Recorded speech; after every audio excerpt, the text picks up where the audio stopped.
বৈষ্ণবের সেবা করবেন। যদি 1 কোটি ব্রাহ্মণের সেবা করেন, 1 কোটি ব্রাহ্মণ সেবার বল একজন বৈষ্ণব সেবায় হয়ে থাকে। একজন শুদ্ধ ভাগবত বৈষ্ণব সেবায় যে ফল 1 কোটি ব্রাহ্মণ সেবায় সেই ফল প্রাপ্ত হয়ে থাকে। তো যারা গৌর সেবা করে, যারা আমার গোবিন্দের সেবা করে, শুদ্ধ ভক্ত বৈষ্ণবের যদি একজনের সেবা করতে পারেন সেই ফল লাভ হয়ে থাকে। তাই ভক্ত বৈষ্ণব সবার ভাগ্যে জুটে না।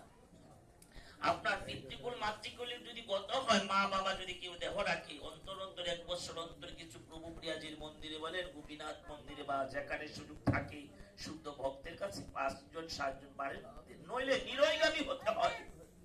নিরয়গামী আপনি আস্তে যদি আপনি আস্তে আস্তে নামতে থাকবেন, উপরে উঠতে পারবেন না। কোন ক্রমে যদি 11 বছর চলে যায়, তার বাড়ি, তার স্ত্রী, তার সম্পদ, তার পুত্র পরিবার আস্তে আস্তে আস্তে আস্তে ছাড়ি খাড়ি হতে থাকে। শাস্ত্রীয় কথা শোনো। একটি কথা বলছে, কৃপণ ব্যক্তি ছিল, তার বাবা অনেক টাকা রেখে গেছে, অনেক সম্পদ রেখে গেছে। তো কি হলো, তার স্ত্রী ছিল ভক্তিমতী। অনেক সময় আছে না মায়েরা অনেক ভক্তিমতী, মায়েরা এমনিতে ভক্তিমতী, প্রিয়াজির অংশে তো আমার রাধারানীর জনতারা। তো কি হলো, মা বলছে আর কি তার স্বামীকে, কি গো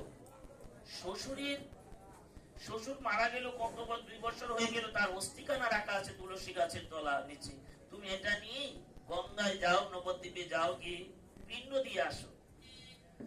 এখন পুত্র বলছে আর কি, কেমন বাবা কেমন পুত্র?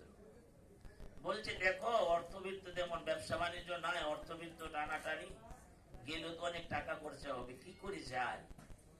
পাসপোর্ট লাগবে, ভিসা লাগবে, এই লাগবে সেই লাগবে। এক কাজ করবো, সামনে নবদ্বীপ পরিক্রমায় যাবো, এই গৌর মন্ডল পরিক্রমায়, বৃন্দাবন 84 কোটি বৃন্দাবন যদি পরিক্রমা করা যে ফল, যদি কেউ 7 দিন 5 দিনও যদি গৌর মন্ডল পরিক্রমা করতে পারে, তার সেই ফল প্রাপ্ত হয়ে যায়। তাই নবদ্বীপ আর বৃন্দাবন অভিন্ন। অদম দাসের সৌভাগ্য হয়েছিল নবদ্বীপ পরিক্রমায়। তো দেখে এসেছিলাম যেখানে আমার প্রভু, যেখানে আমার সে সতী সুন্দর জগন্নাথ মিশ্রের কোলে নিমায়, দামেশ্বর গৌর হরি, দামেশ্বর আমার প্রভু গৌর সুন্দর, যেই গৌরাঙ্গের সেবা করতো বিষ্ণুপ্রিয়া ঠাকুরানী।